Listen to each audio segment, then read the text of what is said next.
Assalamualaikum. Miden ari ɗo ka sonnaɓe ata gesa ɗo leydi ɓayeni kañum heɓo ɗo soñji moƴƴano ensemble on va voir ça.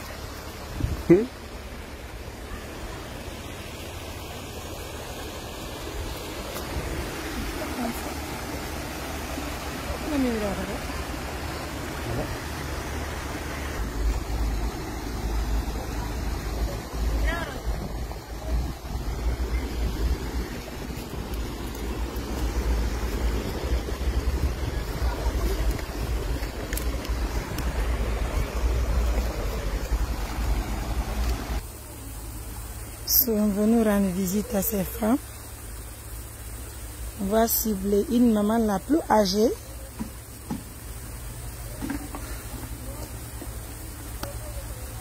C'est parti. Tambo pare mare ngabo. Tambo pare mare. Ya buru ablani jari yuko.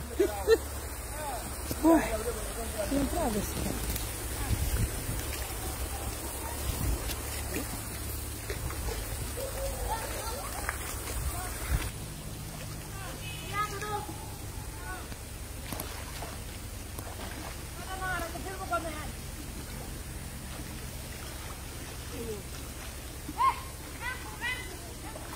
Assalamualaikum. Hai Ji. Yang tu lah. Nah.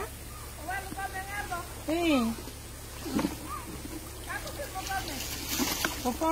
Wah.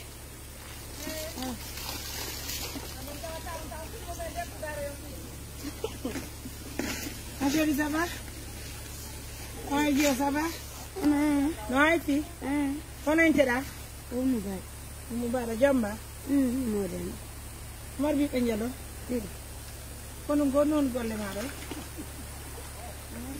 Iki fijan ko ta dan kan mo yekko. Kono jokkura do wonni. Jaranga. Tan. Bila no weta hebi goddo. Ni la ka.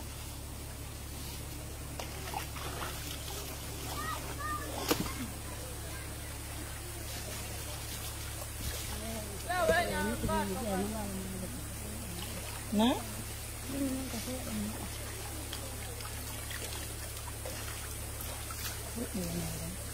o kañum ni ɗum ɗon sa pesoyɗo heɓa je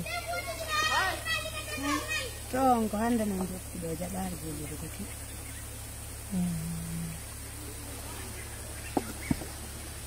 ay son ƴacco on kadi sele ɗum na probléme ko paga mayama gani lama nene non ko arduɗon gaɓay mais yomi o a wiit ayi goɗɗa wawamo wiida wi Allah no ɗum ɗo ko jeli heɓa ɗum ɗo 50 mille gondi wonto heɓa 50 mille tuma ko yayan 100 mille joni waɗiɗa waylani walla Ikan kan ada masa pun awak. Wala. Ang alat ni.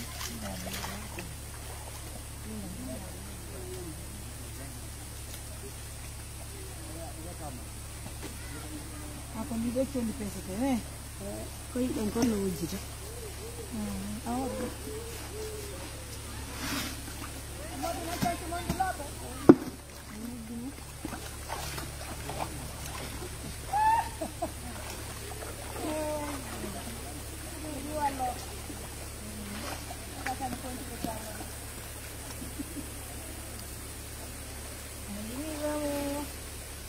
Kok kenapa lari sini?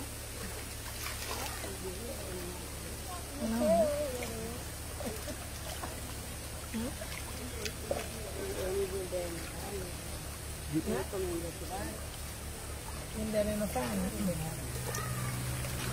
On andami ar wallu gollo mi wawata. O wuli?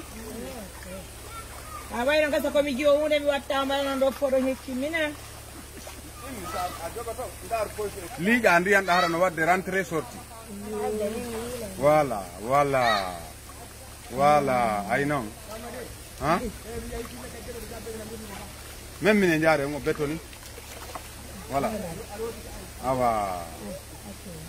Awa, OK. OK. Oi. Aje. Envoyez. Era indo j'ai 2 enfants. Une semaine, elle travaille le 5 000.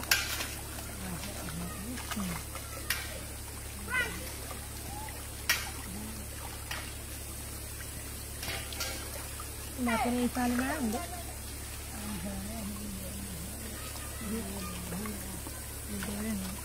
Palanya di sini. Nah, kalau kulitnya juga, kalau tangan, kalau waktu ngerada sih jalan ke yang urna boboi makoi. Kami semua mayang ture yang pelarnya antrando.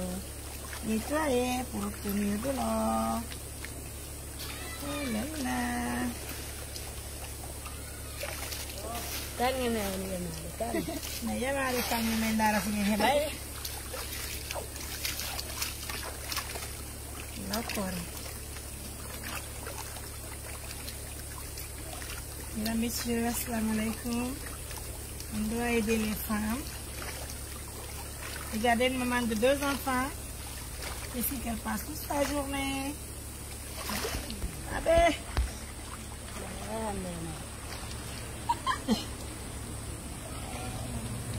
On va faire une grosse... Oh. On va faire une grosse surprise.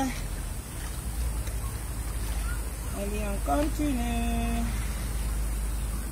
Mana yang doyan itu? Nah, antar ke di dalam. Nah, nih. Antar kita ke sini.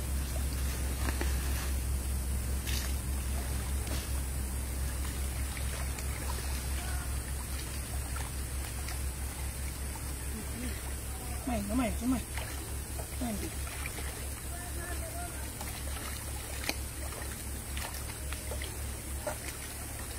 Ini kamu constater. On va faire une grosse surprise à cette maman. On est en ce moment.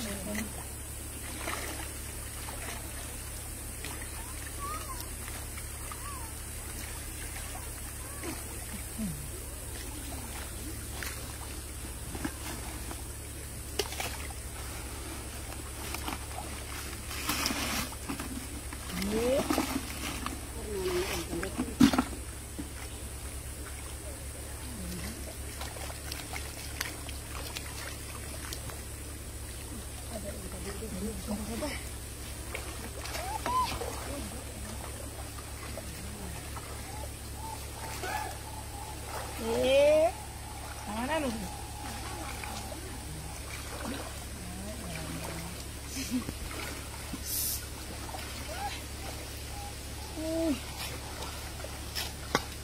On va montrer ça à Barigui. Allez, ce sont les membres de l'ONG Assistance Humanitaire d'Urgence. Comme vous le constatez, on a une grosse surprise à cette maman. Oh mon Dieu! Merci à Tanti Fatoumata des États-Unis d'Amérique de Berthéa. Allez, de immini men kawe nene bobo e mumbe me yemen tay nene bobo ngala to sumno suko ye godu. Ara au lieu de rentrer avec le cadeau, nous avons décidé de faire cette remise à cette femme que vous avez vue en image, mesdames, messieurs. Abdou. Elle aime bien mes wattan de remise. Abdou. Nene bobo. Ara yi nanali do ta. Sunna ko timo do nya.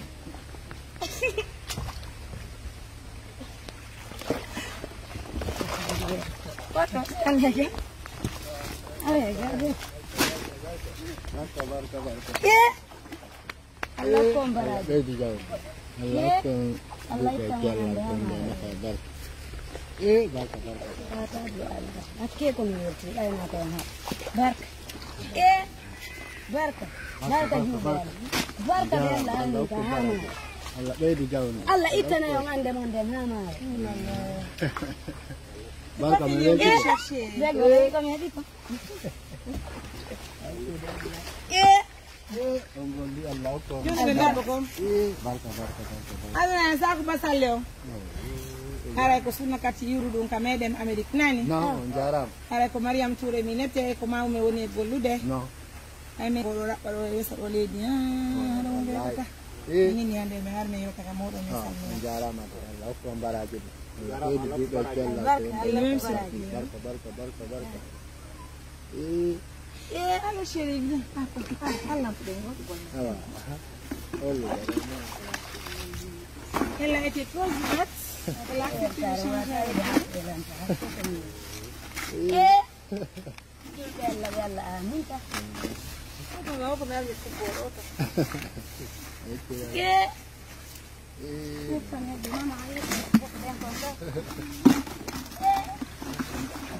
Qualité comme Mariam. Sortie d'aller venir au village. Amin.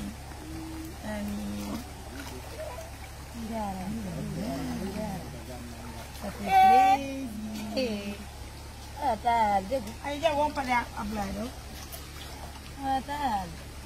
Awel tiki. Baik terus ni lihat kita dong ya tahap deh. Kita pernah lihat tarik lah.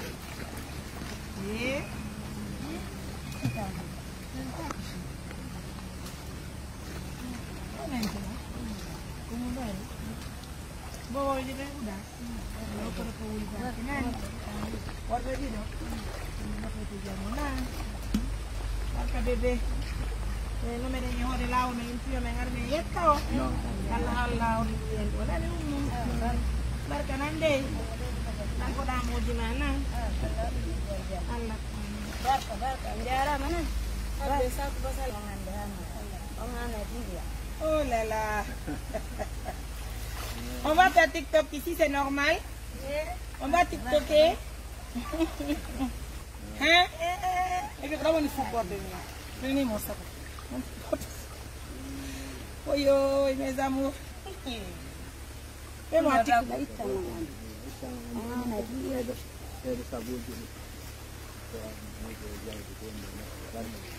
Mesdames et messieurs, un sac d'oignon qui vient de l'autre côté avec de la tomate.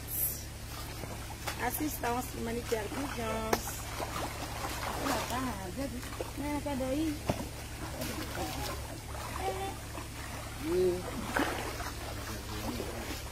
Allez ma chérie, ko ndo men gaddani yo nani. Wanye bobo e ma ben antike bobo e ma ben jedum do nan. Awa. Ben ari fe ma dogali men asattinali a olli men ka. Vraiment ça va. Merci. Barka nani. Merci nani. Awa. Allah ko en duɗe Merci mes amours, je vous aime, je vous love, I love you.